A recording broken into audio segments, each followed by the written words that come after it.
Out in the sun. There you go. All right, lovely.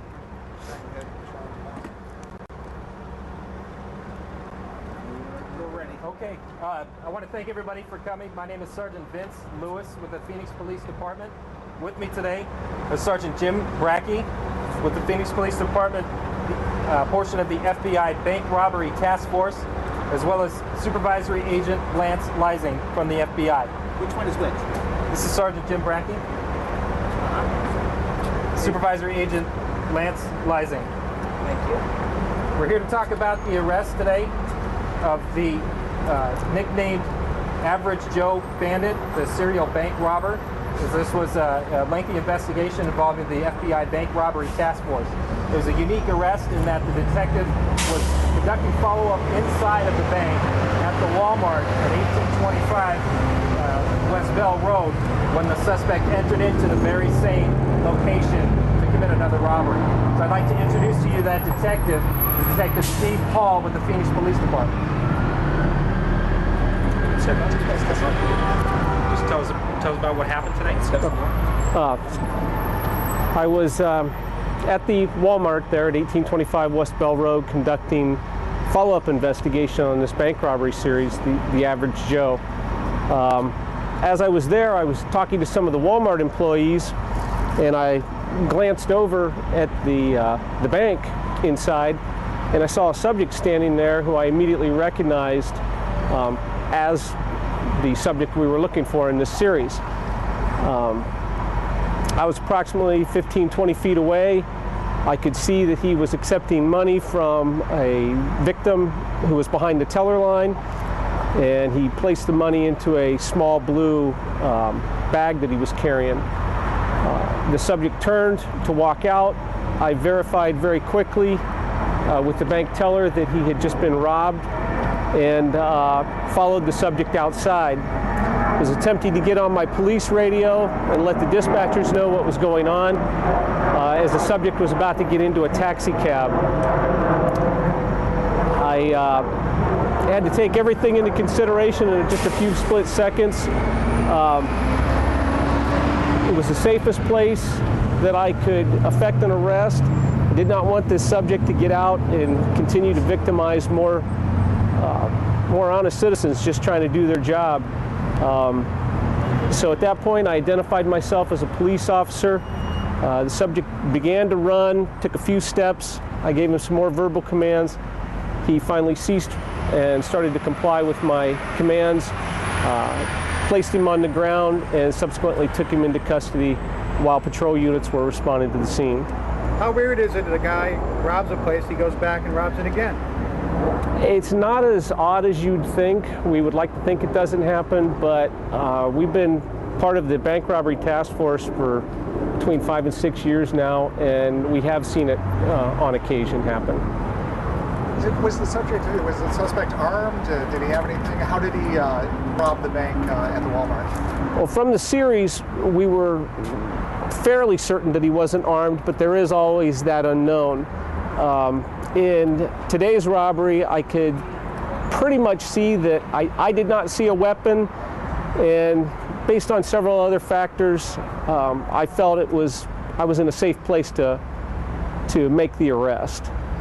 You were dressed as you are now? You weren't in uniform? I was dressed basically as I am now. My shirt was untucked, so my badge and gun were hidden from view at the time. What do you chalk this up to? Just lucky? Is that prepared mind? What do you think? Just plain luck. Just being in the right place at the right time, having my own clear head, and seeing what was going on and realizing that it was a subject that we were looking for. How important is that this guy is off the streets, given the number of bank robberies he's alleged to have committed? It's very important that individuals like this are off the street. Whether they commit one robbery or a string of robberies, they don't realize the great effect that it has on the victims and witnesses. You know, you're talking about normal everyday people just trying to do their job, just trying to go to their job and have a good day at work, and somebody comes in and violates them. And it can be on all different levels, but it's very, very important for us, our squad, to be able to give closure to the victims and let them know that The subject who did this heinous act to them is now behind bars. Why do you call him the Average Joe robber? They're coming out right now. Yeah, I'm not really sure why they dubbed him that. We try to think of a name so we can remember everything in the series. Did you count how much money he had in his bag at the time? That was eventually counted out. Yeah, we know how much he got. Thank you. What do you have to say for yourself? Why did you rob the bank again? Money. Why do you need money? What's the problem? Because this country's so fucked up. You have any regrets you did this?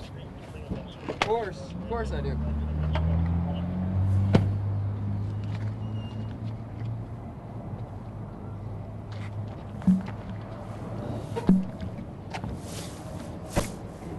See anything good?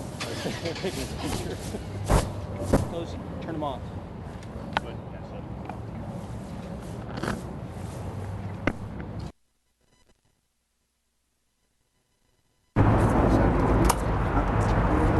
It wouldn't be, I don't think they'll show up now. It's his business. So. Anything else, gentlemen, before they continue the rest of the investigation? What was the reaction of the, well, we can wait until everyone's set. Shut those off, Steve. Sorry, brother. Oh, they are. What was the reaction of the people in the bank? Were they pretty happy that you got it? They were ecstatic. They were very, very grateful and very happy that this series has come to an end. And again, what can you tell us about the series of bank robberies? How many incidents over how long a period of time? 5? Yeah, the was it? incident started on April 2nd, 2015, and today's bank robbery was the 5th incident. They're all the same part of town, North Phoenix? Some, but he has also branched out into some other areas, but pretty much in the North Valley. Can we get the spelling on your name real quick? It's Steve, S-T-E-V-E, last name is Paul, P-A-U-L. And your rank, sir? I'm sorry? Detective. Detective. So Tyler County. And again, the He's suspect? 27. Yes, the suspect's name is Tyler, T-Y-L-E-R, Tremmell, T-R-A-M-M-E-L-L. T-R-A what? T-R-A-M-M-E-L-L. He's 27 years old. From Phoenix? You know, I've been so busy.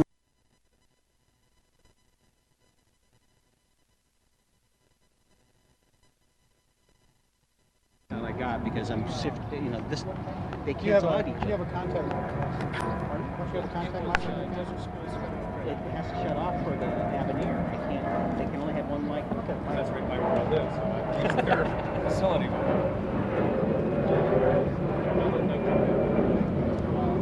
So any estimate how much money he took?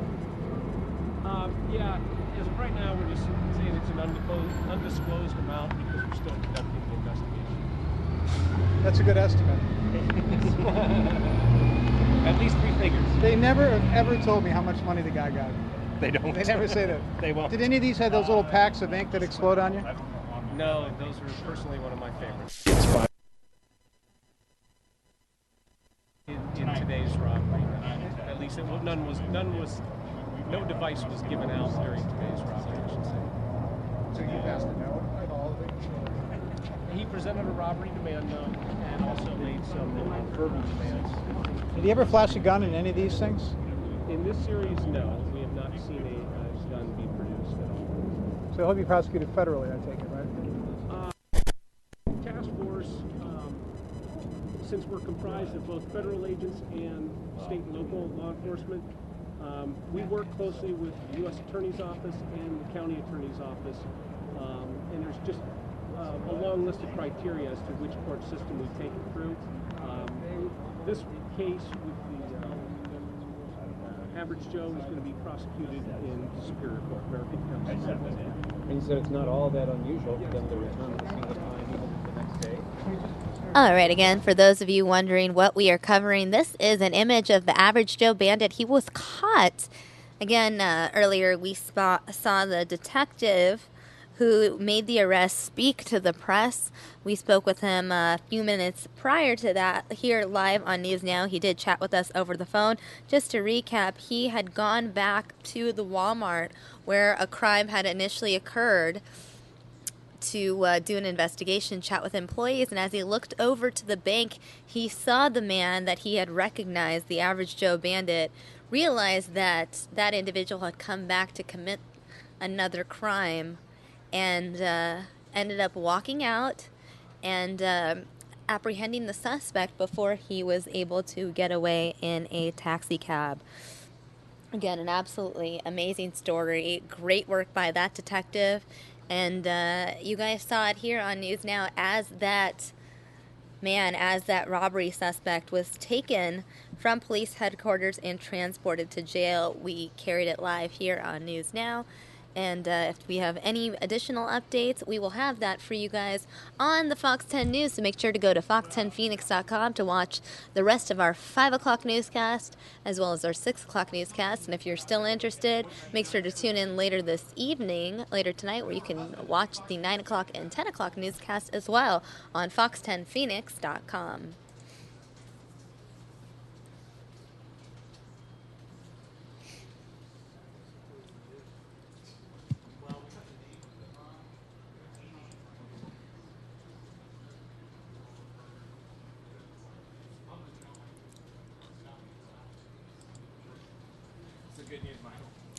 All right, guys, that is a wrap on